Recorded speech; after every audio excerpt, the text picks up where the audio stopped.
5, 2018. Dr. Evans Kidero, EACC Application.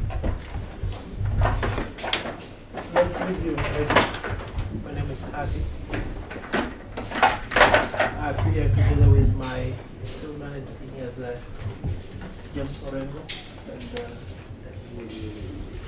Professor Tom Ogenda.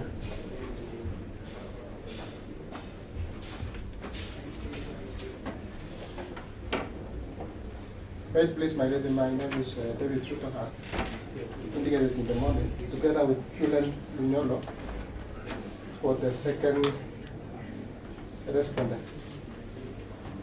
And also there is a correction I wish to make. I've been advised by my colleague that it is the Director of Public Prosecutions which was struck out from the petition. That is the third respondent. We had Mr. Sodo earlier for, we had somebody for the... There was somebody for the Attorney General. He has not here now. So we're ready to proceed, I think, with the submissions. Yes, but my lady, I appear to be in a small handcuff. My colleagues are in the court corridor. They are clearing the matter before they Mr. start. Harvey, we have to proceed. I give you 10 o'clock. I'm sure you're fully competent to proceed. Because I have another hearing, I don't want to have to wait again. Can you proceed, please? Very well. This agenda had asked for 30 minutes. I'm sure since it's highlighting, you can wait. Mr. Harvey, please proceed. My lady, what's before you is a motion dated the 14th of October. Sorry, dated 11th of October 2018. My lady, the motion is supported by the affidavit of the first petitioner, Dr. Evans Kidero.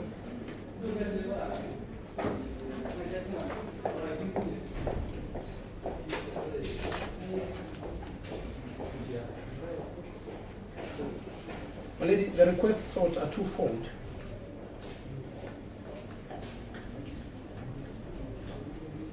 On the first instance, we seek an order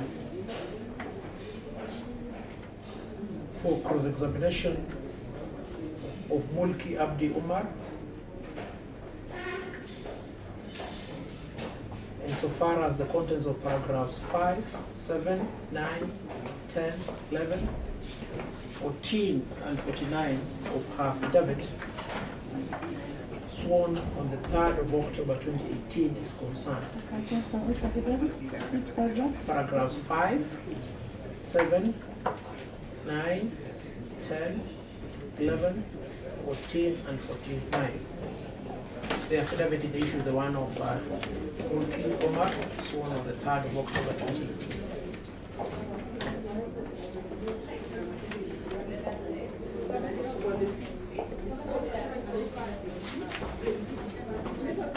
My lady, the purpose of the request to cross-examine is to have same paragraphs struck out for the reason that they contain information that is not within the personal knowledge of the deponent,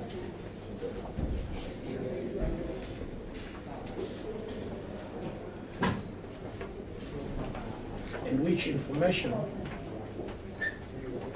is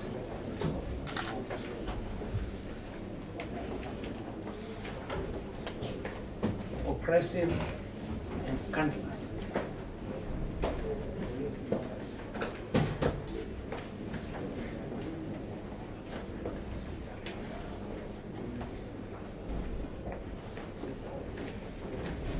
My lady, the second limb of the application is to have the petition filed herein determined by way of oral evidence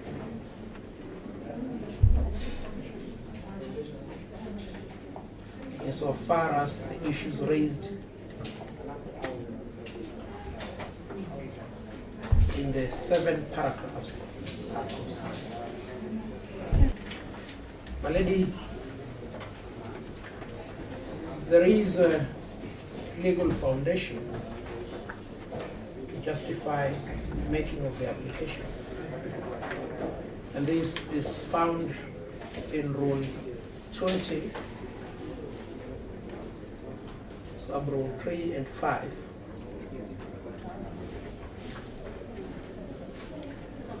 Of the Constitution of Kenya, Protection of Rights and Fundamental Freedoms, Practice and Procedure Rules 2013. 23, sub-5.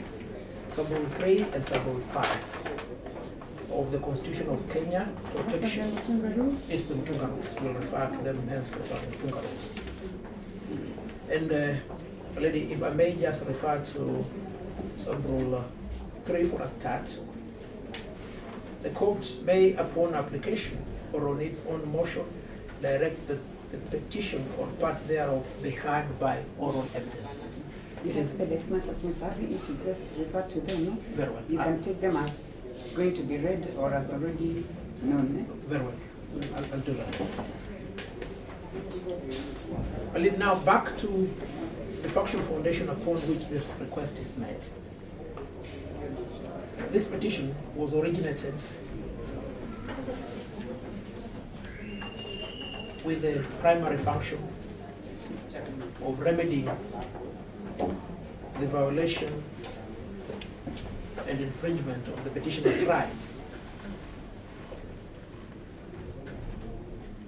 in an exercise conducted on the 19th of September 2018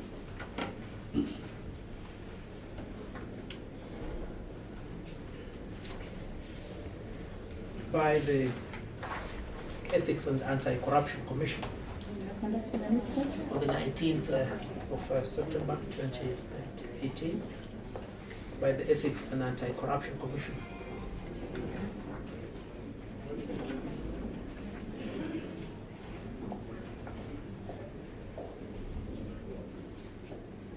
Lady, pursuant to warrants of search and seizure obtained on the same day, searches were conducted on the premises of the first petitioner, as well as the premises of the second petitioner, who is the first petitioner's wife.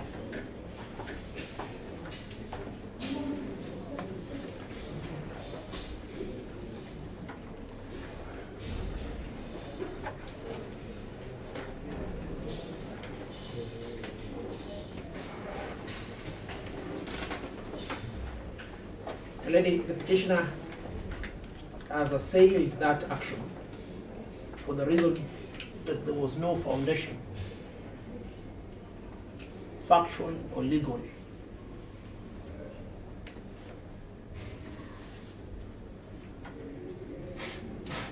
to warrant the searches and the seizure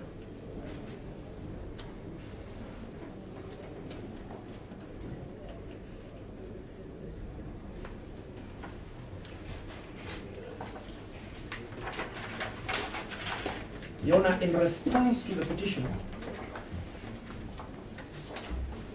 an affidavit was filed by Mulki Abdi Umar contained what is stated to be desktop valuations of the properties under inquiry.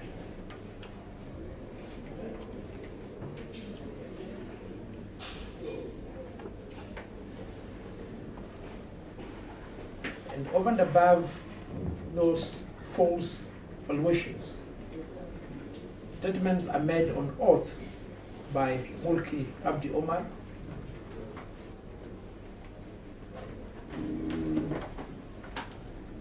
attributing several properties and monies to the first petitioner.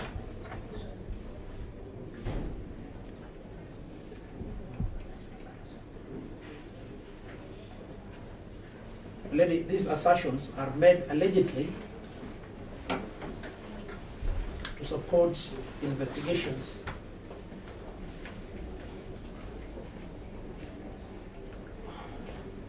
on the complaint that the petitioner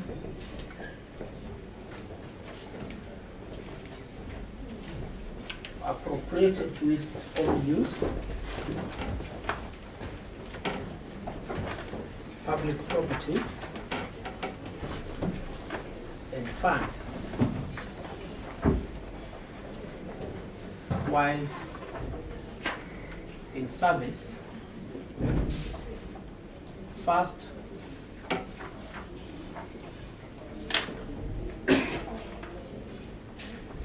at Mumias Sugar Company Limited, and second as Governor of Nairobi County.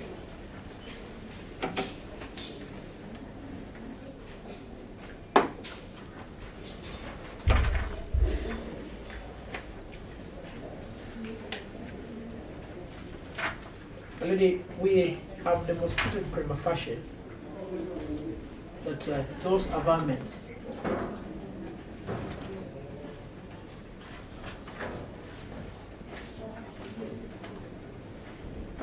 do not tally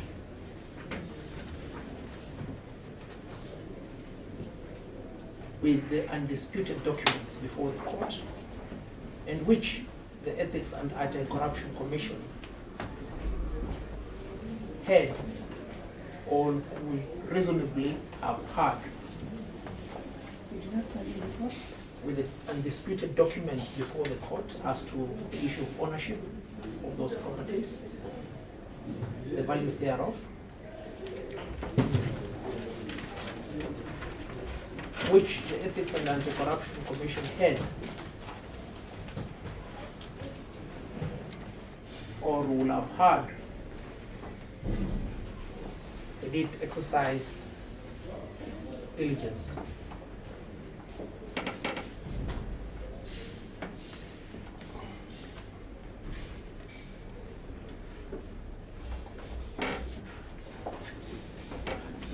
It is therefore fundamental that these issues be tested by cross-examination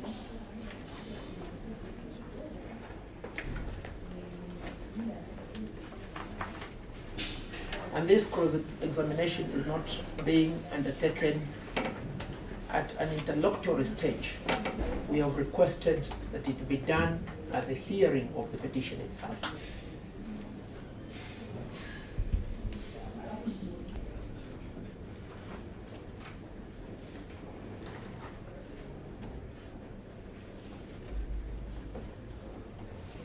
My lady, we have filed elaborate submissions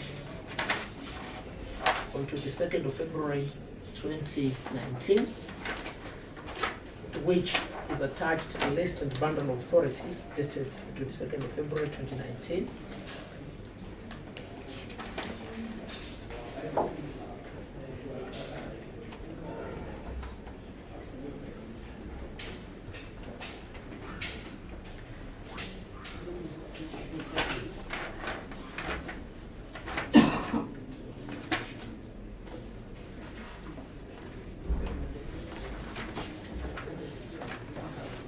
It is by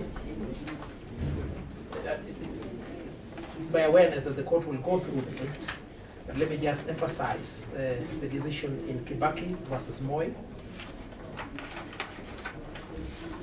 is a decision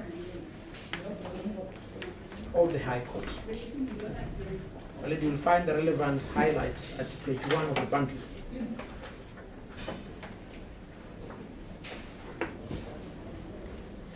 In this decision, the following ratio set out as determining the exercise of discretion insofar as a request for cross-examination is concerned. The court said that the power to order cross-examination will only be exercised after a proper basis has been laid. Those were the things I was requesting you kindly in the interest of time, not to read. I will promise you that they will be read. Yes. My lady, the key response taken by the Ethics and Anti-Corruption Commission against this request is the assertion that the deponent of this affidavit is the investigating officer, and that for that reason, allowing cross-examination will prejudice and compromise the investigations. The respondent has also contended that there is no foundation that has been laid to warrant the grant of this order. I've dealt with the issue of the foundation.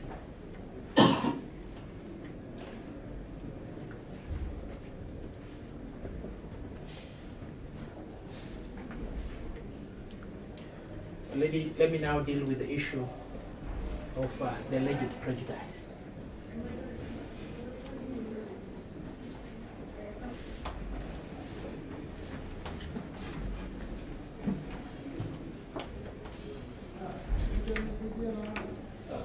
Lady, from the threshold, it needs to be understood that the so-called investigations undertaken by the first respondent are court-facilitated investigations.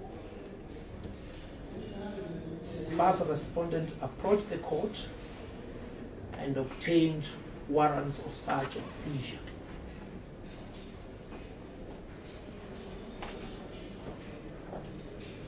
It would have been different if these investigations were conducted otherwise.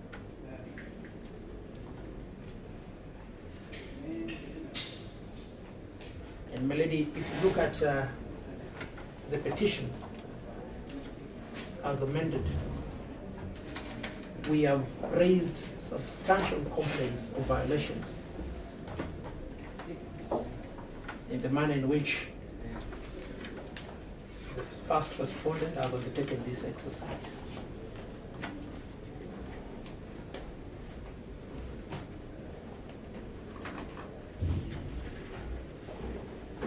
And my lady, it is our humble submission that an inquiry into the source of income of assets alleged to have been acquired public funds is a documented inquiry. It is one in which there will be no prejudice if the deponent of that affidavit is cross-examined on the documents that have been put by a Clarification again, Mr. Hardy? Yes, my lady. What's your submission with regard to this inquiry? The inquiry is based on documents, and that there is no prejudice that will be suffered by the Ethics and Anti-Corruption Commission by asking the deponent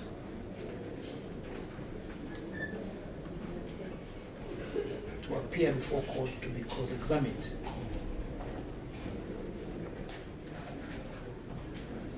On the contents of our affidavit.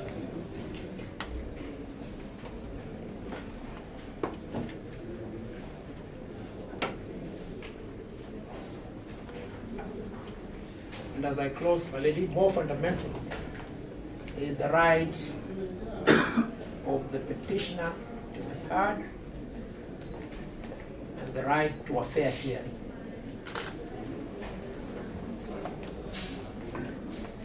Lady, the petitioner has brought forth before this court a petition which he says he needs determined on oral evidence. Unless there is a big handicap, that is a right that the court should consider affording the petitioner. lady, we humbly request that you allow the application in the manner prayed in prayer 2, 3, and 4.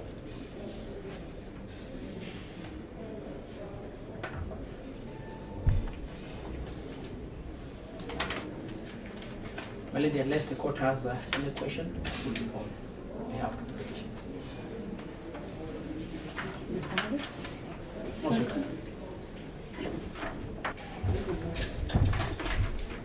May it please my lady, we oppose the application. And in opposing the application, we rely on our submissions which were filed on 1st of March 2019. We also rely on our grounds of opposition filed on 15th of October 2018 and the list of authorities filed on the same day. My lady, at the onset, we wish to submit that the petition hearing was triggered by an investigation being undertaken by the second respondent pursuant to its mandate. And in undertaking the investigations, the second respondent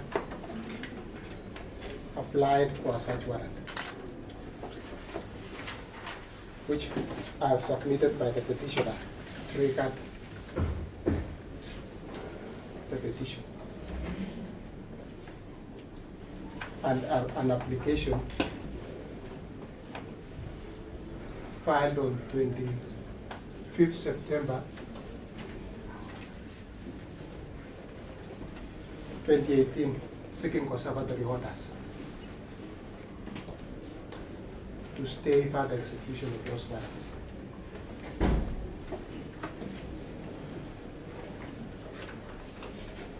And further investigations.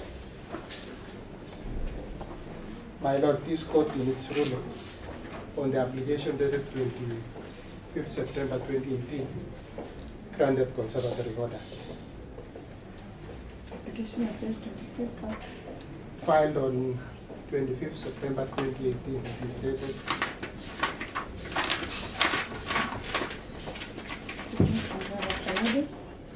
25th September 2018. Yes. And the court granted And the ruling was given on 6th of November 2018. So, my Lord, as we stand here today, the investigations have been stopped by the said ruling of 6th November 2018.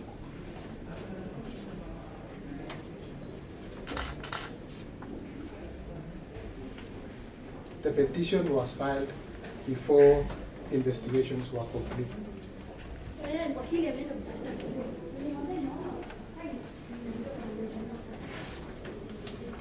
The nature of the investigations that were being undertaken was an inquiry into allegations that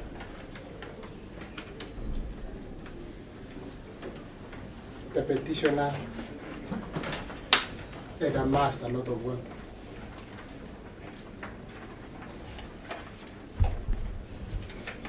Okay. My lady, it's our submission that to subject the investigator to cross-examination on matters that are yet to be fully investigated would be oppressive.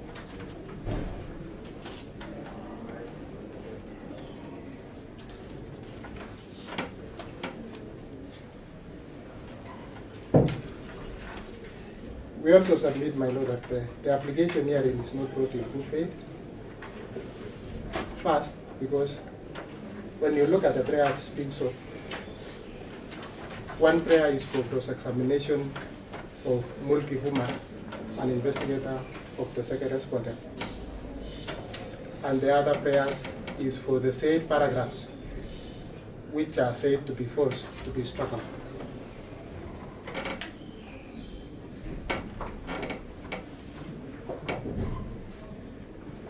My Lord, it begs the question, why would the court spend time to have Mulki Humar attend court to be cross-examined on matters that are being sought to be struck out? So we get here, the application 6 cross-examination. The application 6 cross-examination of the deponent. The application seeking to cross-examine the deponent is the one dated 11 October. Cross-examination of the deponent and striking out of the offending paragraphs. The offending paragraphs are 5, 7, 9, 10, 11, 14, and... So your question is the purpose? What would be the purpose of the deponent being brought to court to be cross-examined on paragraphs which are also sought to be struck out? If indeed the petitioners feel they have demonstrated that those paragraphs are false, they should leave it to the court to determine whether it should strike out or not.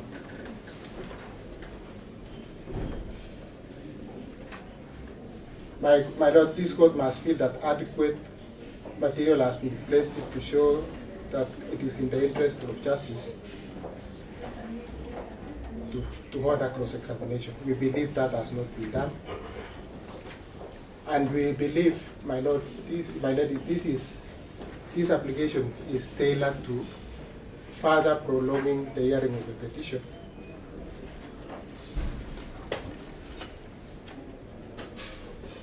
As it is also evident that from the time the petition was filed, quite a number of applications have been filed by the petitioners. One is the present application that we are hearing today, seeking cross-examination of the investigation officer.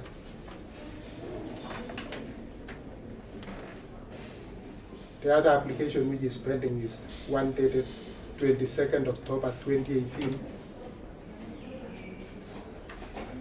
which was also seeking to restrain the second respondent from undertaking valuation. Dated 22nd October 2018, seeking to restrain the second respondent from undertaking valuation. And then we have an application dated 16 November 2018 that also sought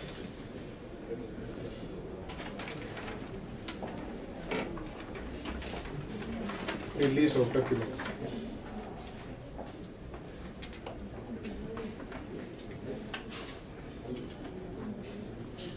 And this is a clear indication that there is an abuse of court process by filing a myriad of applications to delay the hearing. Which date in November? The application dated 16 November 2018.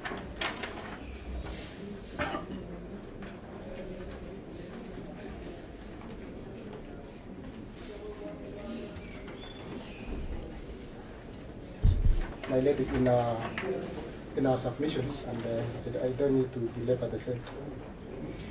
Further, we submit that some of the orders that are being sought have been overtaken by fence, especially prayer 1 and 2.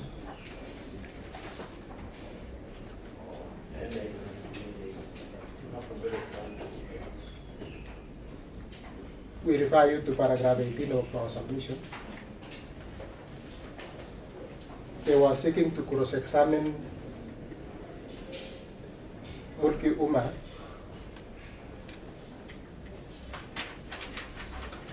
on the affidavit, on the hearing of the notice of motion dated 25th September 2018.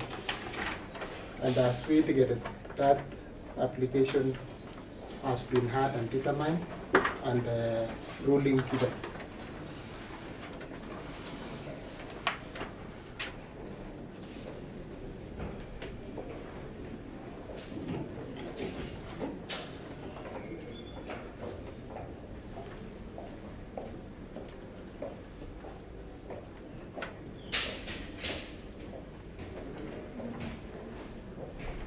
My lady, we also submit that this application is without merit, as it seeks to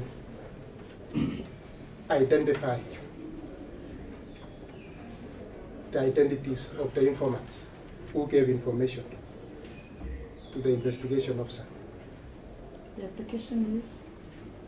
The application lacks merit as it seeks to cross-examine the deponent with a view to identifying the identities of the informants who gave the information or complainants.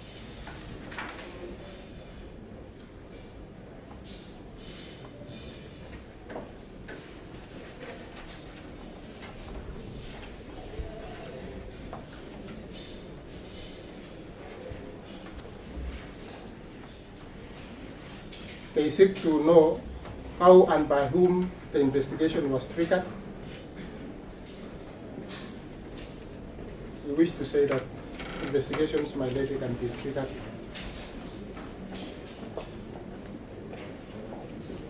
either by the Commission on its own motion, based on facts or intelligence received, or by a complaint being made. We submit that the offending paragraphs, particularly 7, 9,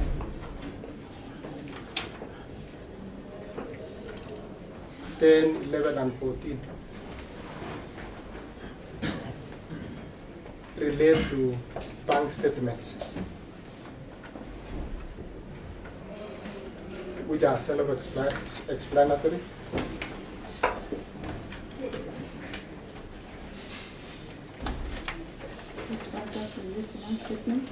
That is paragraphs 7, 9, 10, 11, and 14. They are self-explanatory and they relate to bank statements.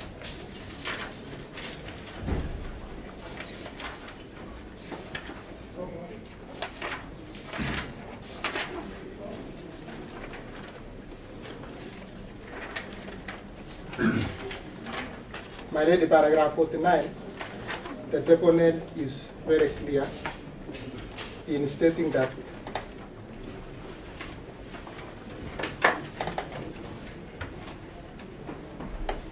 the list that is exhibited contains properties that are owned or allegedly owned, demonstrating, my lady, that the investigator is operating on information. Said to have sworn to falsehood when she has categorically stated in her affirmance that the investigation is on properties owned or allegedly owned by the first respondent. And the fact that those properties are in the names of other persons is an issue of evidence and is a matter subject to investigation.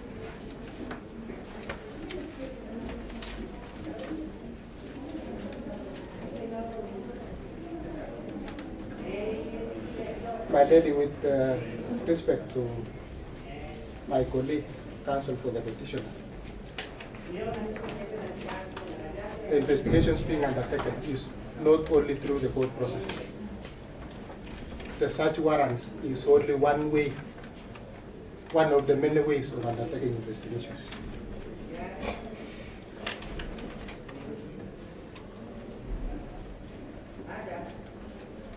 And as such, that the issue of warrants having been obtained to conduct investigations cannot be said that that is the only way the second respondent is undertaking the investigations.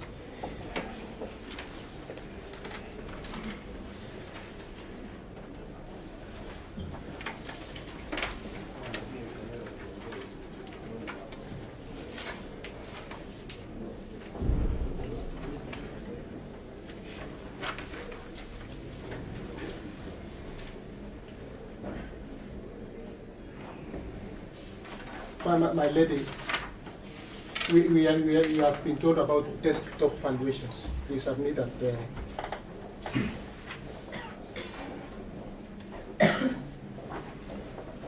those are values based on approximation. And the deponent has clearly indicated that the valuations were to be undertaken. And this is clearly brought out by the application filed by the petitioners, which is dated 22nd October 2018, which is seeking to stop any valuation, and which were valuations were stopped. Sorry, what's yours? You say the only approximations, valuation that will be undertaken? Yes, the valuation was to be undertaken, and this is evident from the application filed by the petitioners dated 22nd October 2018, seeking to stop any valuations.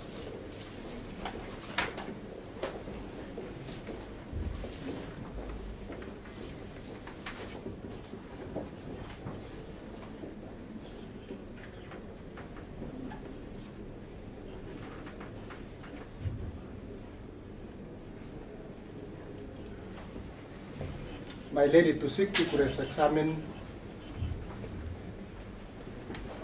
the investigator on the hearing of the petition will be prejudicial to the investigations. I have indicated that the investigations are still ongoing. It is not been determined whether the petitioners have unexplained wealth or not.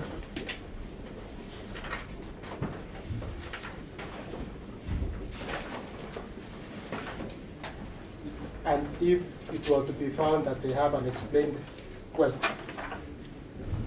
a proper process will be informed where they'll have an opportunity to defend themselves.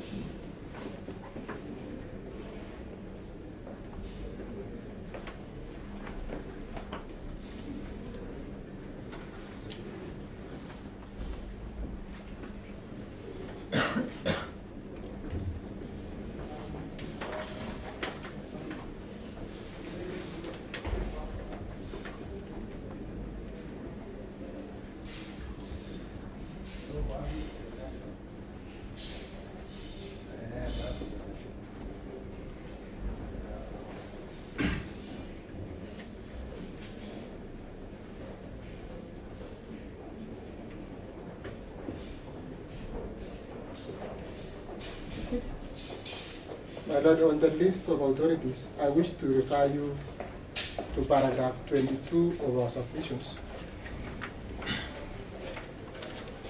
Paragraph 23 of our submissions.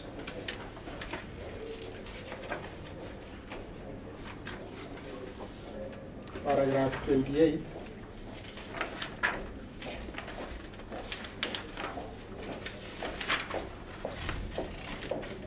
Paragraph 47 and 49.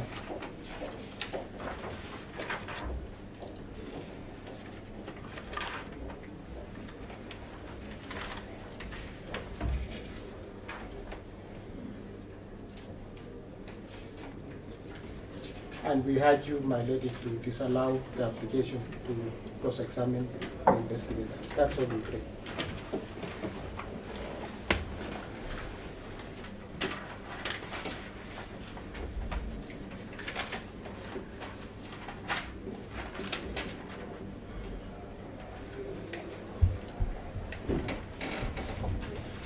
So have you anything in response?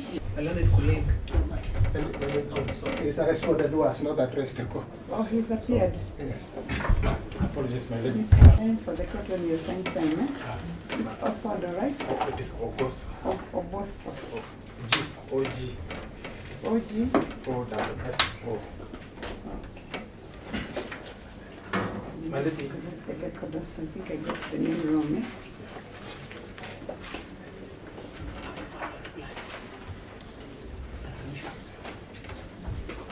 Lady, very kind information, difference to my colleague.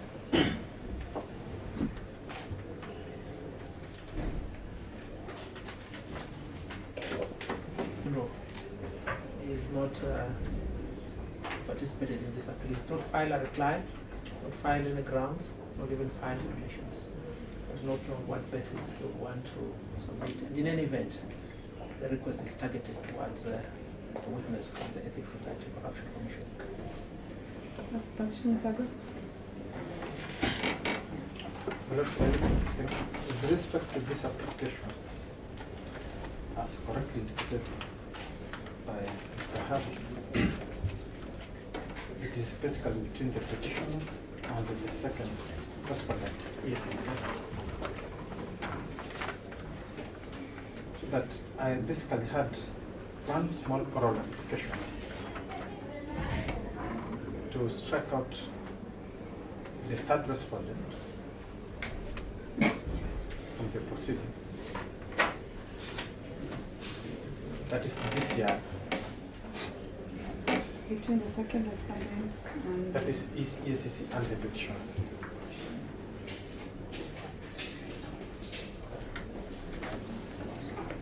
So just like it was done for the DPP, we would wish to have the DCI struck off the proceedings.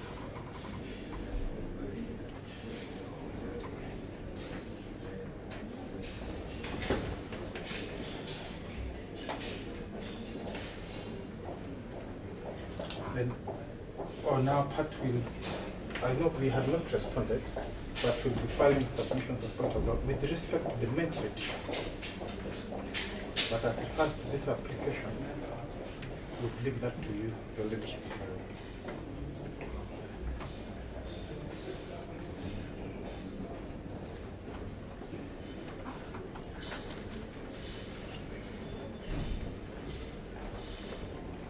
That you can exercise your discretion on how best to deal with it.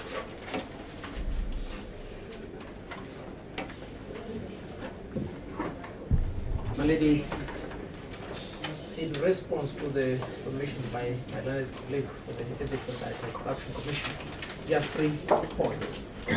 First, it's been stated that prayer number 2 and 3 are contradictory,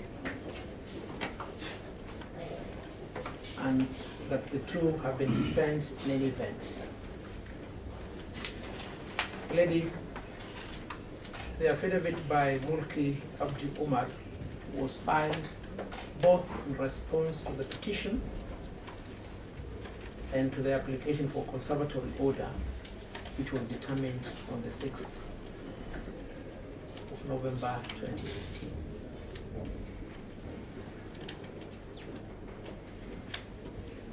This application was filed before that determination.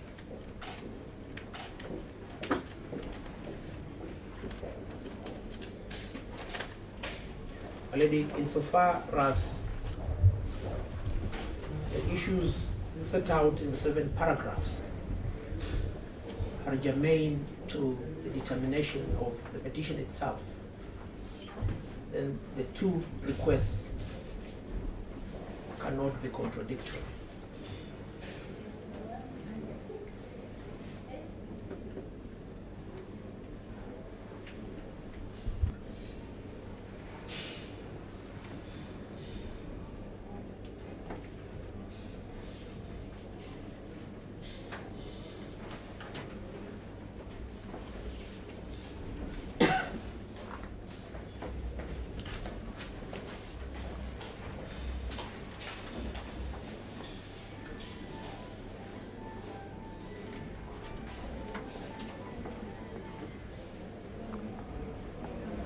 Still on that point, my colleague has challenged the propriety of a request for cross-examination simultaneous with striking out the offending paragraphs.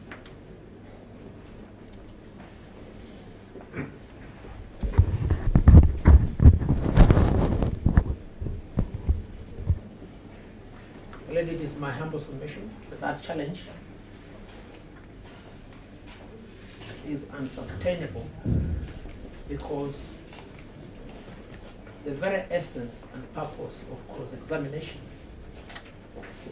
is to strike out material that is scandalous, relevant, and oppressive.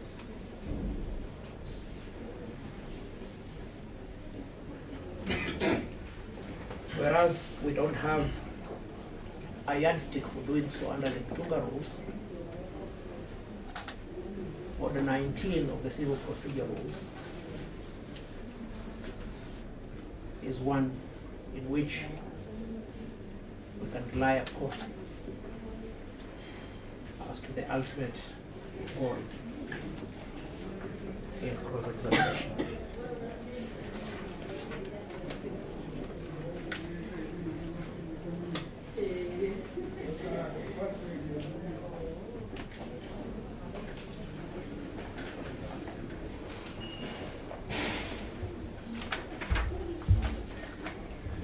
Secondly, my learned colleague has stated that these applications are an abuse of the process of the court for the reason that it is intended to delay the hearing of the petition.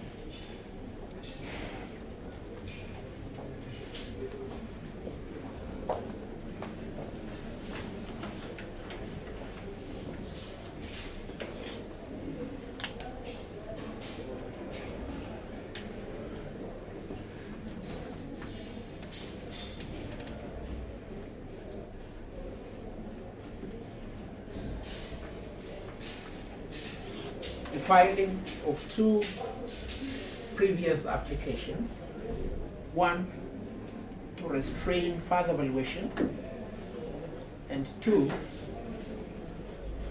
to compel the release of documents and items seized, is said to constitute that abuse.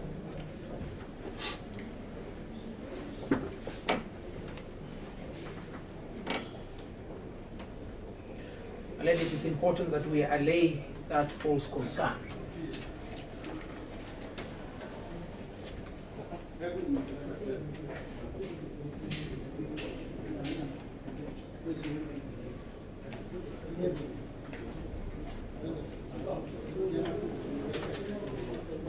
Lady, those two applications were dispensed with on the 20th of November 2018, when the court clarified that its decision of 6th November stopped investigations as well as valuations.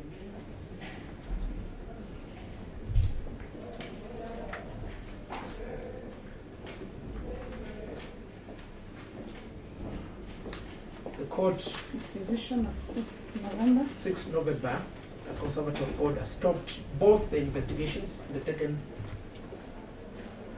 in whatever way and pursuant to the warrants issued on the 19th of September, as well as the valuations on the petitioner's properties.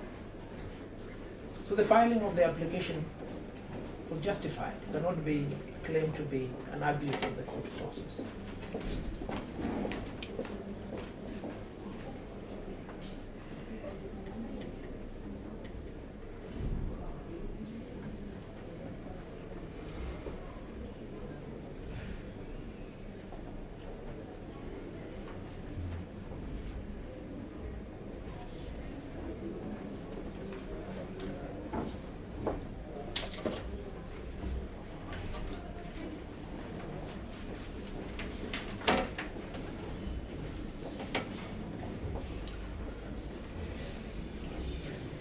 The other application, the one that was dated 16th November for the release of the documents and properties seized,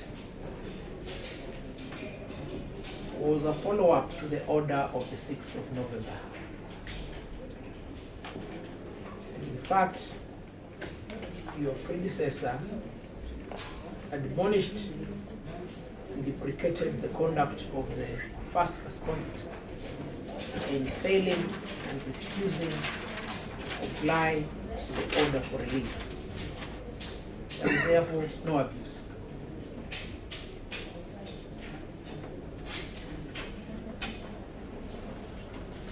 Lastly, my lady, it has been stated that it will be oppressive to have Mulki Omar on the dock because we will seek to know the identities of the informants.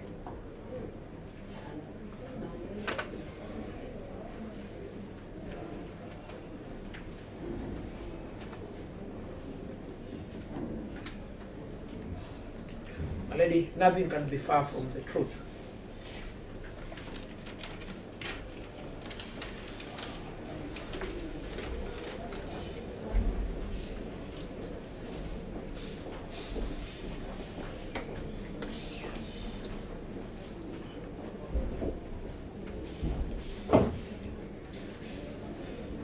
We say so because the petitioners have come to this court to be heard.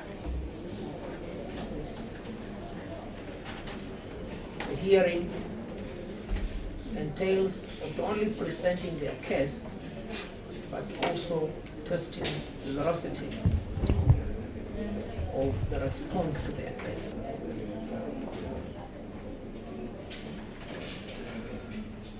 So that, my lady, with a firm foundation under the Mutunga rules to enable oral evidence, the court shall not be convinced to deny that right unless prejudice has been demonstrated.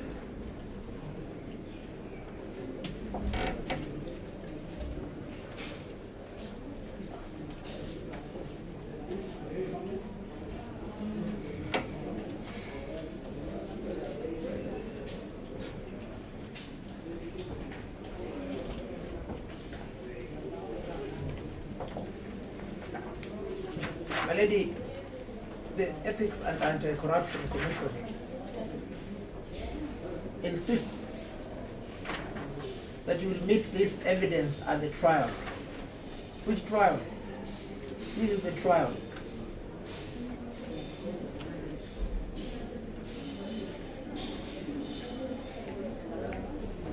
It cannot be comforting to tell a petitioner that let's just intrude into your private life. We'll find out at a later stage whether we're justified in that.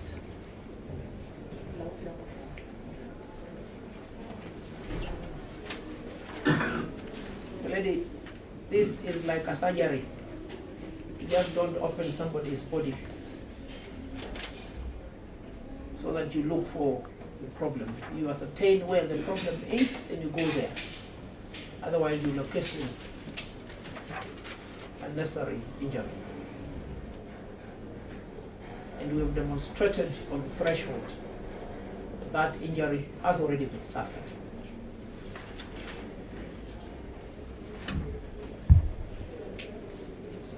So that we don't need to wait any longer for the so-called trial.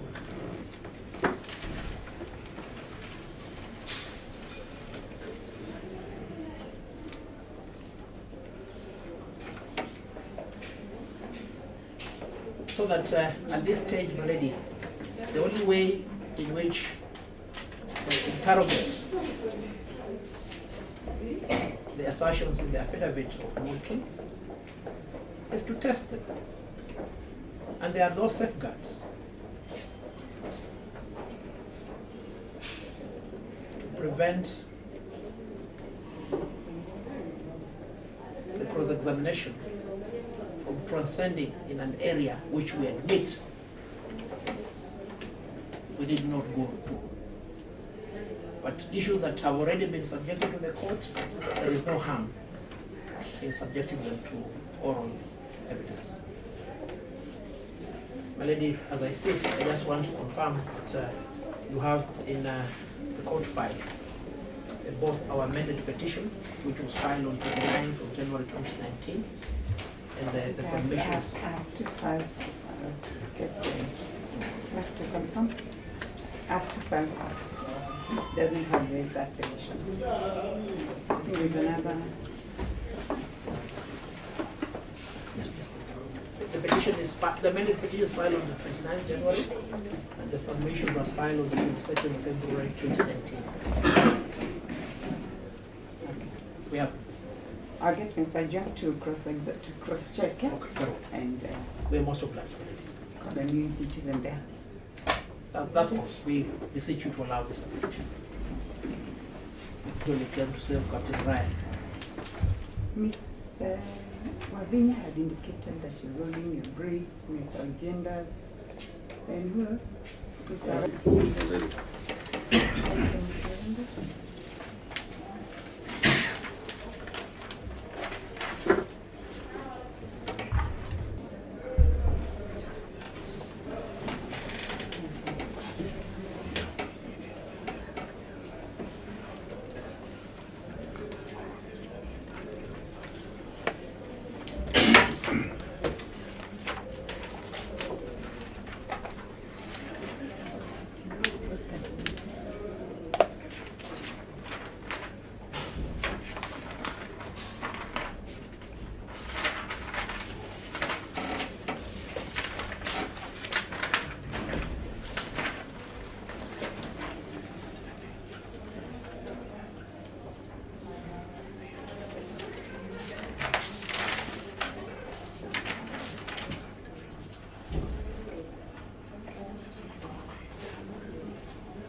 We're most obliged. We're most obliged.